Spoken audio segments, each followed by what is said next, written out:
Hey, it's Jordan. If you are a highly sensitive person, then this video is for you. As I integrate my awakening more and more, I can feel my sensitivity increasing. The foods I used to consume, I can't eat anymore, that are low vibe, that are just poison pretending to be food. The people that I used to spend time with that are no longer in alignment with who I am and on the same path, we have separated. The environment that I find myself in, cities are no longer that appealing. It's fun to pop in and visit, but I don't have any interest in living in a city anymore. The things I consume no longer are the same. I'm not interested in anything violent or aggressive. I don't want to watch MMA fights or UFC anymore. I used to love that. Even violent shows or movies, I'm kind of just turned off by it. I don't have any interest in it anymore.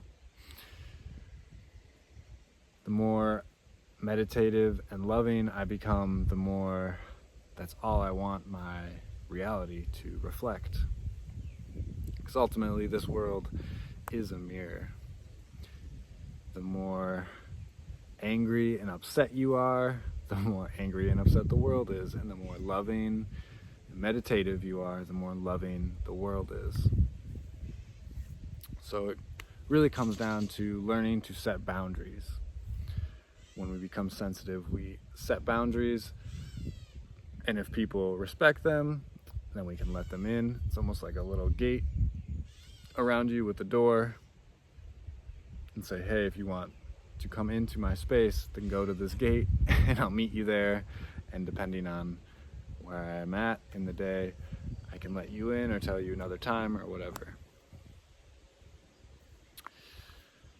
And if people don't respect your boundaries, and if they prove that they don't want to respect your boundaries again and again, that's when you have to create distance between you and that person. And you have to love them from a distance. And when you do that, it can upset some people, but it's really for the good of everybody.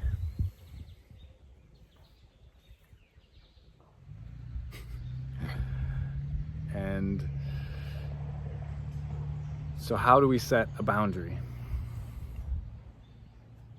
There's a beautiful book called Nonviolent Communication. Highly recommend it to everybody watching this channel. Nonviolent communication essentially says anytime we want to communicate something like a boundary or some kind of something that we want from another person or a job or whatever, we state two things. We say how we're feeling and we state what we need. And when we state how we're feeling and what we need, this takes the aggression out of our communication. So instead, because sometimes, like, let's say we need to communicate this with a partner or a child or a friend or somebody we work with, we can't just insult them and tell them off and then expect to have a good relationship with them. It's just, it doesn't work that way. So to set a boundary in the most effective way, we state how we're feeling and what we need. So let's say we have a roommate that just barges into our door when we're hanging out and they don't respect our boundary. When they do that, the next time they do that, say, I'm feeling violated. I need you to communicate when you want to come in to this room and I can let you in. Instead of projecting something that's unreasonable and saying, you're a jerk, don't come in my room, we create that separation, that boundary, and say, okay, this is how I feel and this is what I need. We're not projecting needs onto them, we're just stating what we need. And this has worked for me in a job as well.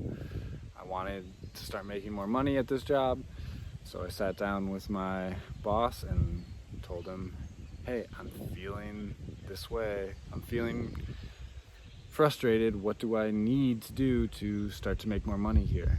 And it began the dialogue to what steps can be taken.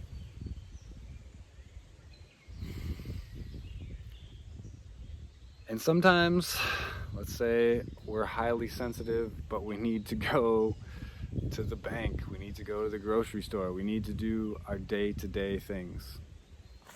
And we can't just set a boundary because we're never going to see this person again. There's no reason, I mean, we can set a boundary, but there's no reason to establish, hey, give me space, I need to go to the grocery store. It's just, that's kind of absurd. So another practice that you can use, another practical tool that you can use, is to begin to see the world as God itself. And I know that word God is a bit muddied. If you prefer the Tao, you could prefer Brahman, you can prefer the universe, but see every person in this world as an aspect of God or the universe. And sure, you can still have a boundary. Don't be physically assaulted. That's obviously a clear boundary. No one should be assaulted. But other than that, if you view somebody through that lens of this is God talking to me, I'm going to the store full of all these beings that are God, we're going to be more compassionate and loving automatically. When we see somebody that maybe lashes out, somebody that isn't communicating non-violently,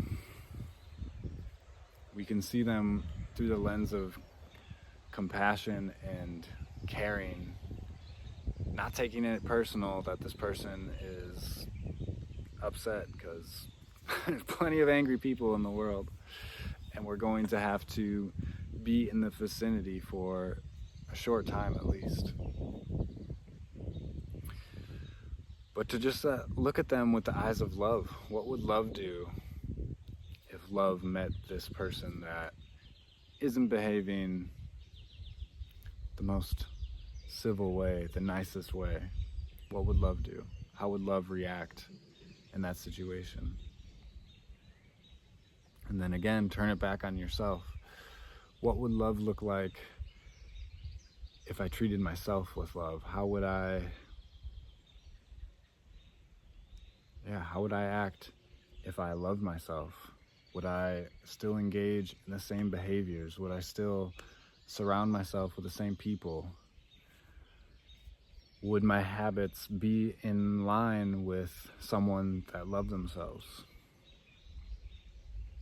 And this is where accountability, and this is what I help people with when I coach with them, because I've had people that they want to treat themselves better, they want to begin loving themselves, and they don't have the wherewithal, they don't have the momentum of loving themselves.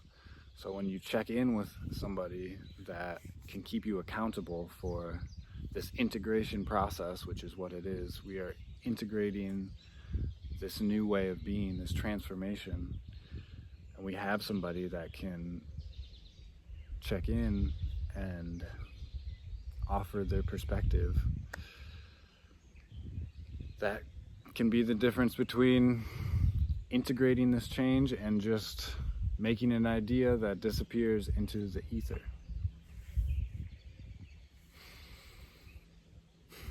So kind of went off on a little tangent there. But there's a lot of new vistas, new perspectives, and new awareness that I've noticed as I become more integrated, become more my authentic self. I become more sensitive to the world around me, and I need to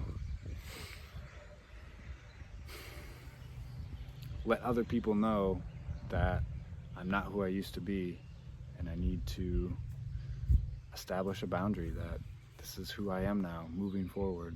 And it's a boundary for myself too.